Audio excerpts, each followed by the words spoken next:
Buenas tardes, profesor y compañeros. En este momento les voy a hablar sobre Wittgenstein. Voy a tocar dos temas centrales de su filosofía. Me voy a enfocar en lo que es el solipsismo en este autor y en los valores.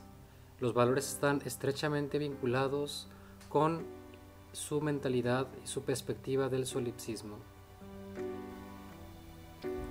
Con respecto al solipsismo, es importante hacer una distinción.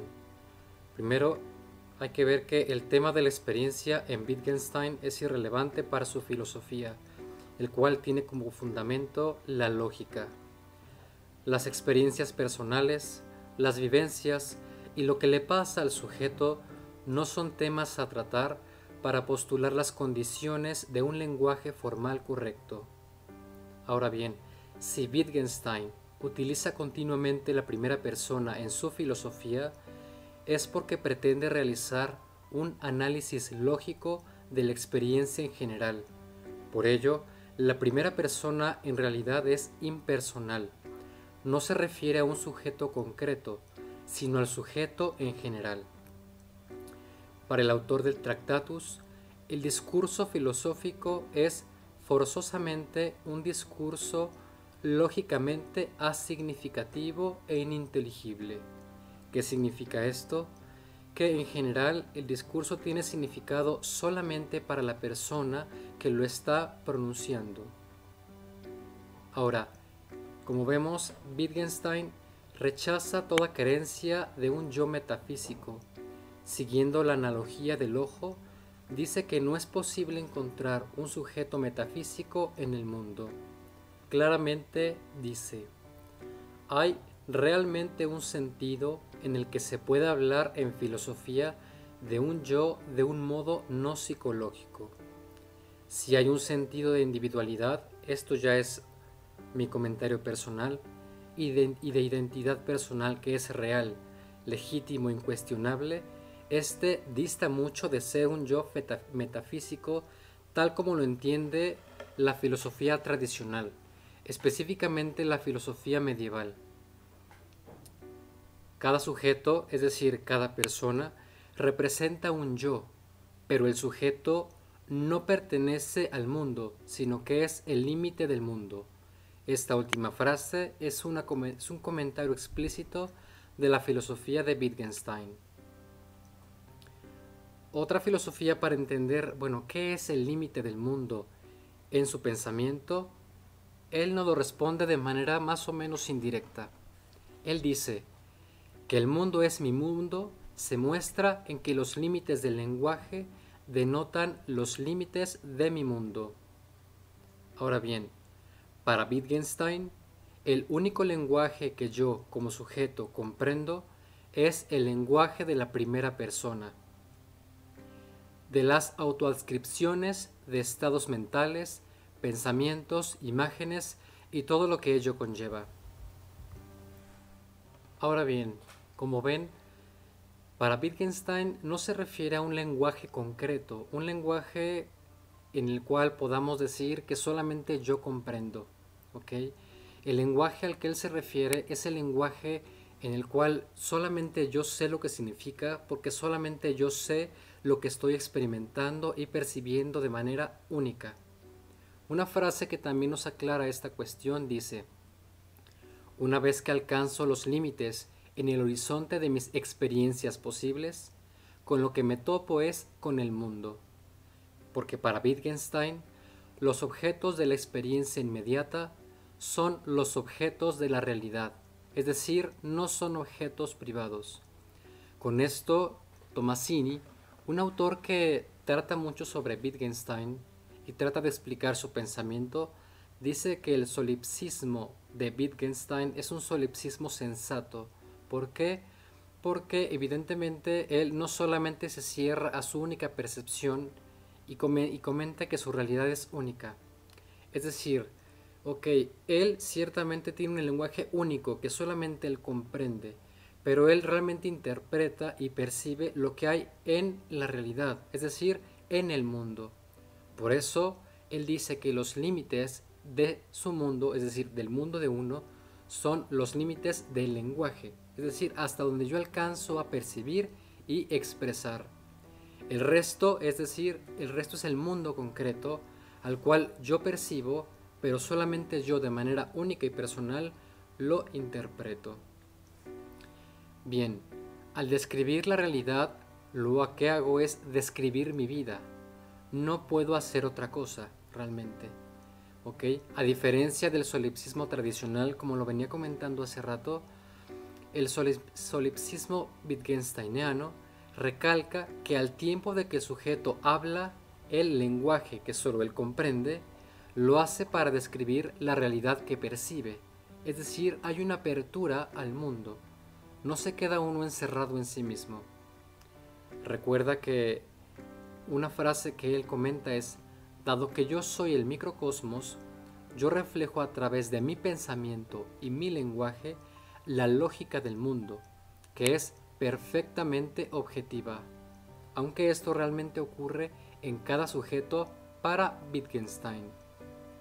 Es decir, yo llego hasta donde el mundo empieza. Quiero recalcar a grosso modo lo que es el solipsismo de Wittgenstein, haciendo un breve repaso de lo que he venido comentando en estos tiempos. Ok, primero recapitulemos que para Wittgenstein es la experiencia sensible está completamente fuera de su filosofía, la cual se basa específicamente en la lógica. Él trata de poner las condiciones para establecer un lenguaje formal correcto. Ahora bien, desde aquí, él realmente confirma que hay un yo que realmente es filosófico, no metafísico, entendido como la filosofía tradicional, específicamente la medieval. Él en ese sentido refuta todo lo que está como alma y espíritu en cuestiones de metafísica medieval. Bien, regresando al tema y al yo filosófico de Wittgenstein, él dice que el yo filosófico es aquel que percibe el mundo, es decir, lo ajeno a él, pero lo percibe de manera única, personal, y por eso y por ende él lo expresa, y lo que expresa lo expresa desde su percepción, desde su situación personal. Bien, este tema está muy ligado, digámoslo, con lo que son los valores. Aquí él va a dar una definición de valores y por ende de la ética, del bien y del mal, todo lo que califica lo que acontece en el mundo. Con la cuestión de los valores, él toca dos temas importantes, lo que es la voluntad y lo que es la acción y libertad. Bien, empecemos por exponer lo que él dice en el Tractatus en la proposición 6.373. Él dice: el mundo es independiente de mi voluntad, por lo cual yo no rijo al mundo. ¿Ok? Desde la perspectiva del mundo como mío, lo importante de la relación entre yo y el mundo es que la acción se vuelve fundamental. Se puede incidir en el mundo y al hacerlo nosotros mostramos nuestros valores, es decir, nosotros actuamos dentro del mundo, interpretamos el mundo y realmente configuramos el mundo. Pero sin embargo el mundo como tal es éticamente neutro, es decir, no es ni bueno ni malo, ni lindo ni feo, porque todos los hechos en sí mismos carecen de valor, lo cual significa que la valoración aparece con el yo filosófico, el cual viene a denotar la posición del sujeto frente al mundo. Es decir, el valor que yo le doy a las cuestiones, a las situaciones y a los objetos del mundo, se los doy en función de la valoración y de la posición que yo realizo en base al mundo o a la acción concreta o al objeto concreto. Otra cosa importante es reconocer que para Wittgenstein los objetos del mundo, los hechos del mundo son contingentes, ya que las proposiciones son verdaderas o falsas. Sin embargo, lo valioso es lo que es necesariamente, que significa lo que no tiene posibilidad de ser para mí. Ok, esto no existe un lenguaje para describirlo, ya que esto no permite la existencia de proposiciones necesarias.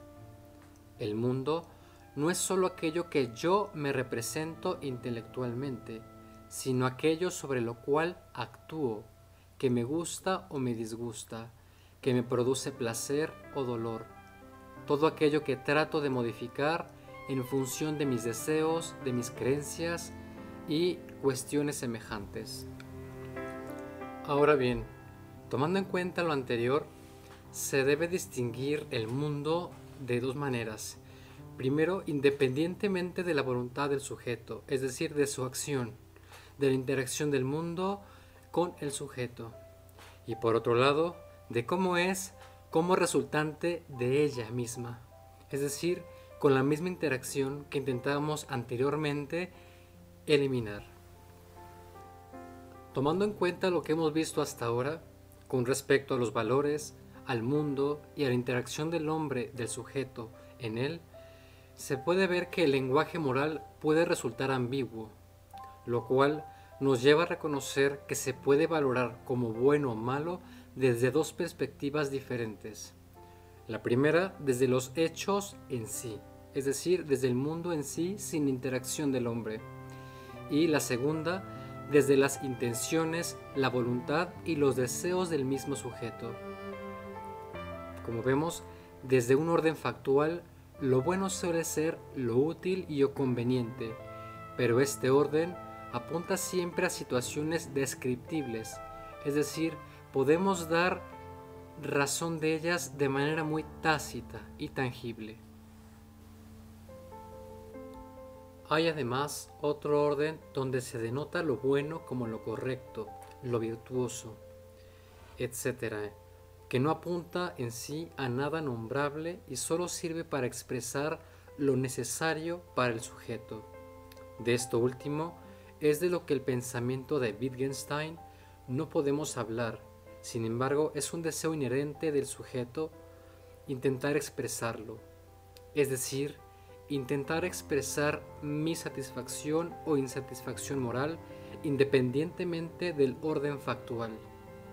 Por eso, para este autor del Tractatus, lo que se dice o se juzga moralmente carece lógicamente de sentido, pero en absoluto es un absurdo, sino que el lenguaje lógico formal está incapacitado para denotarlo. Con esto se concluye que la vida moralmente buena es la vida feliz. Esto porque existe una satisfacción moral.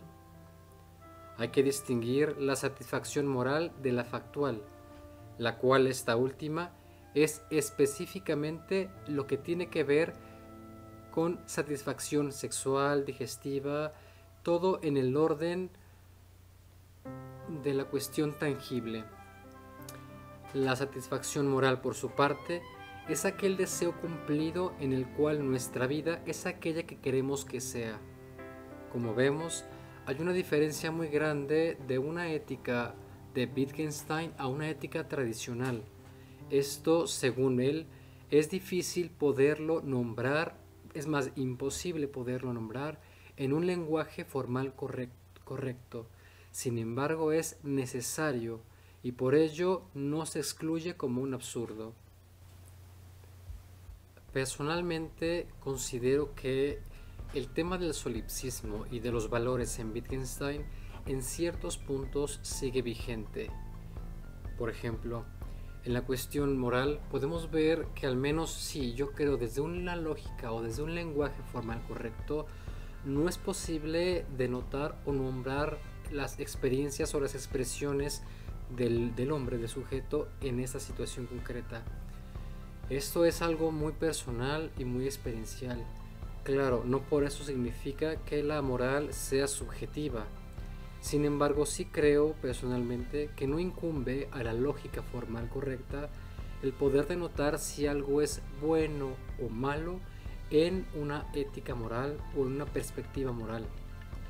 También, por ejemplo, a diferencia del tema moral, yo sí considero que el solipsismo sensato, como así le llama Tomasini, de Wittgenstein, es una manera muy clave, muy particular y muy certera de nombrar lo que es la individualidad sin sacrificar la diversidad.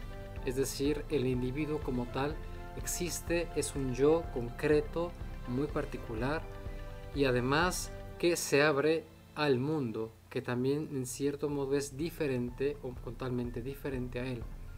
Entonces el sujeto siempre va a interpretar el mundo y va a hablar del mundo desde su perspectiva y desde su significación, sin que por ello le quite nada de objetividad. Claro está, siempre se puede hablar de que la objetividad va a tener que denotarse solamente cuando existe una relación certera entre lo que yo percibo y lo que realmente es del mundo. La única diferencia es de que mi significado y mi percepción es única y solo yo la entiendo como yo porque soy un yo filosófico único e irrepetible. En este sentido, creo que sigue vigente la perspectiva del autor con respecto del solipsismo. Elegí precisamente estos dos temas porque me parecen fundamentales para la existencia del ser humano. Creo que es base para partir sobre la comprensión del mundo y de uno mismo. Está muy ligada, a mi parecer, con la teoría del conocimiento, un tema que me apasiona completamente, y con el existencialismo, que si bien difiere la filosofía analítica de la filosofía existencial, creo que hay puntos de conexión, sobre todo en la cuestión de la individualidad y su relación con lo externo, lo ajeno a él, y por lo tanto su interpretación muy particular, pero no por eso menos objetiva, de la realidad.